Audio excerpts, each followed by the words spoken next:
Yes. Okay. So I was a mess up right there. The station. Very heavy. One of my life. What does taking pictures mean to you? Oh, All these everything. pictures. Yeah. Everything, yeah. I'm self-taught, and when I was going to school, either grade school, high school, or college, there was nothing I could take that pertains to photography. We had no art classes. The only class I took in high school was mechanical drawing, and then when I got to college, the only thing I had that was worthwhile taking was chemistry, because I needed chemistry for developing pictures and all that. Yeah. So I was self-taught. Never took a lesson in my life.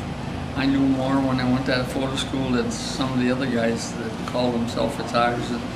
All my buddies and my brother's number came up, and they went in the Army early. Yeah. They didn't enlist, and I was trying to get in the Army to be a photographer, and nobody would take me. I found out that the Army had a photo school in New York City. It was the Signal Corps. And so I enlisted in the Signal Corps, went down to basic training in Missouri, and was there for a while doing basic training, and I got 103 fever and had to go to the hospital. You know, it was terrible down there. It was winter time, and I went in an ambulance, Army ambulance, and the ambulance was packed. Everybody had colds. And a young soldier, a little guy, sat on my lap to go to the hospital. Yeah. When I got there, I ran to my room, and the nurse took my pulse. He said, "Oh my gosh, you got a high blood pressure." Oh. I says, "Yeah, I ran. I can't wait to get to bed. I was burning up." Oh. So I was in there for a while, and then I came down in a week or so with German measles. So I was quarantined, and that was another couple of weeks to be there. But in the meantime, a captain from this photo school in the Astoria, Long Island, came down to interview fellas that wanted to be photographers, and he couldn't see me because I was quarantined. So he went back to New York. And then a month or so later, he came back again, and I was in school to become a company clerk because I could type, I imagine. That's what I put down in my application. Okay.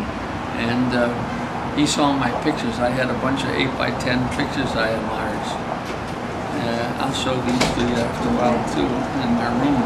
Yeah. And he says, "You're going to New York." And I went to the photo school in New York City.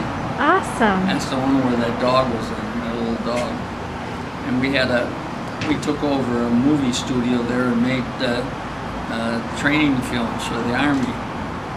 And on the grounds were 3 Army barracks, and we lived on the grounds and went to photo school. I was a still photographer, and they had training for movies.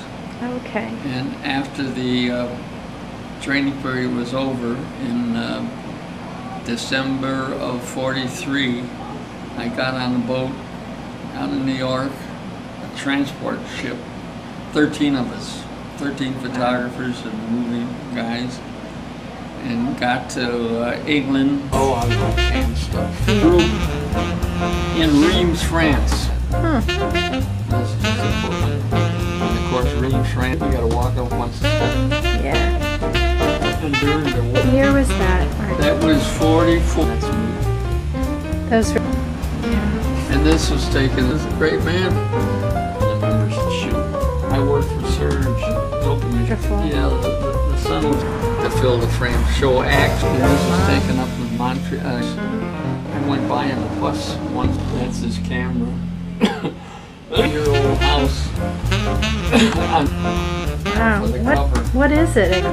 This is just painted all that.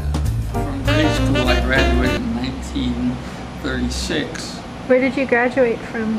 St. Benedict's. Class photography? Yeah. In fact, at our grade school graduation, we had a play. and I was the photographer. And my dad built me a big view camera and a tripod, and I had one line, something like, I'm going to take your picture. I kept saying picture, and the sister kept yelling at me, that's not a picture, it's a picture.